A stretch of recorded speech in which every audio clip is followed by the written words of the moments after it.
11টা মাস আমরা এক সিস্টেমে চলি, রমজান মাস যখন আসে তখন আমরা চলে অন্য সিস্টেম। প্রশাসনের বাজার মনিটরিং করানো বেশি জরুরি, মানে বিশেষ করে রমজান মাস মানুষের যে ক্রয় সাধ্যময় থাকে জিনিসই ক্রেতা কলা ক্রেতারা ভূকান্ত করে দিই।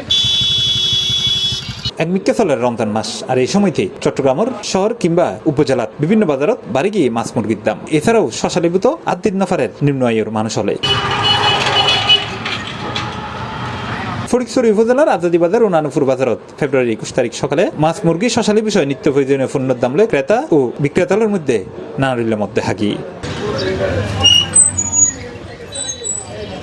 এই সময় ক্রেতা হলে অভিযোগ করি হয় দ্রুত বাজার মনিটরিং ও প্রশাসনের হস্তক্ষেপ জরুরি। পৃথিবীর কোনো মুসলমান দেশে এরকম সিস্টেম নেই। রমজান মাস যখন আসে সবাই মূল্য তালিকা দিয়ে অর্ধেক করে দেয়, গরিব দুঃখী যারা আছে মধ্যবিত্ত সবাই যেন একটু কি আমিষ খাদ্যটা নিজেরাই নিতে পারে। এখন আমাদের দেশে দেখা যাচ্ছে যে কি আমরা যখন রমজান মাস আসে তখন আমাদের জন্য কি লাভের উপর লাভ। প্রশাসনের বাজার মনিটরিং করানো বেশি জরুরি, মানে বিশেষ করে রমজান মাস মানুষের যে ক্রয় সাধ্যময় থাকে জিনিসই যে আগের জিনিস যে দাম আছে জিনিস যেন রমজান মাসের মধ্যে সীমিত থাকে। যে রমজান ঢুকানোর পর পর্যন্ত নিত্য প্রয়োজনে যে বাজার আর লেবুর জোড়া প্রায় 60 টাকা, তারপরে শশা 100 টাকা প্লাস, বিভিন্ন মরিচ কাঁচামরিচ বিভিন্ন যে নিত্য প্রয়োজনীয় দ্রব্য এগুলো কিন্তু অস্বাভাবিকভাবে দাম বাড়িয়ে। রমজান মাসের মধ্যে জিনিস সামান লাগে আর কি, প্রত্যেকটা জিনিস দেখি যে মানে আগুন। এই আজ ইফতারের সময় মধ্যে বোধ কেছে যে 50,000 1 লাখ টাকা 20,000 30,000 টাকা ইফতারি করার বোধ কিন্তু ডাস্টবিনে ফেলে দিই, কিন্তু আসলে ডাস্টবিনের ঠিক যাইরে দেখা যাচ্ছে ওই কুকুরের মতো কুত্তর মতো যাইরে আই মানুষ ইনসান আয় তয় রাখায়। অন্য মিক্কে ব্যবসায়ী হলে দাবি করছে পণ্যের দাম অযৌক্তিকভাবে বাড়ানো নয়, সরবরাহ ও পাইকারি বাজারের দামের উদ্দেশ্যে নির্ভর করে তারা খুচরা বাজারের পণ্যের দাম নির্ধারণ করছে।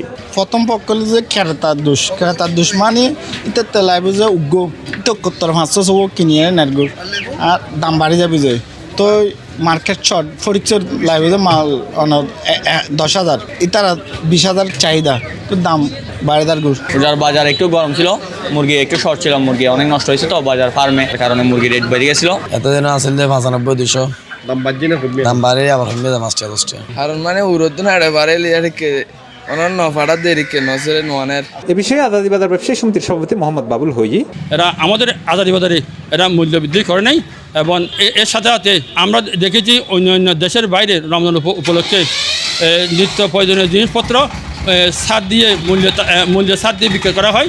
আশা করি আমাদের বাজারে এসে আগামীতে আমরা উদ্যোগ নেব ন্যায্য মূল্যে বিক্রি করার জন্য। অচিরেই গরিবের প্রোটিন খেত ফার্মার মুরগি এবং মাছের দামও কমিয়ে আইব এই প্রত্যাশা সাধারণ মানুষের। C+ TV Chittagong.